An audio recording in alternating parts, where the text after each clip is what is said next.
to them. So just because it's simple naman, what are the elements of the crime against humanity na may murder? No.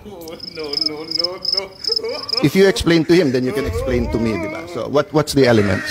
During the time, sir, it was not me who attempted the reading of the rights. It was the Prosecutor General. What? Bro, what are you talking about, man? General. Yes, sir. But sabi mo, you know the elements of the... I read to him in toto what was written on the warrant, sir. I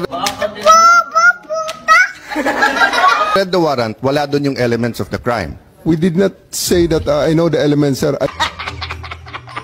I just read to him exactly the charges in accordance with what is written in the warrant. Yes, sir. I'm not arguing on the opinion and the legal kasi ito factual pa lang.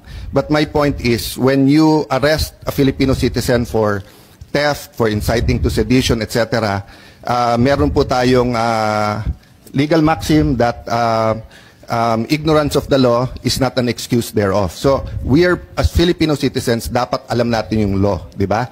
So, pag inarrest mo yung isang tao, ano yan, bagransya. Sandali lang, sir. Na-repeal na yung bagransya, hindi na bata, ano yan. But, I'm arresting you for what? For theft.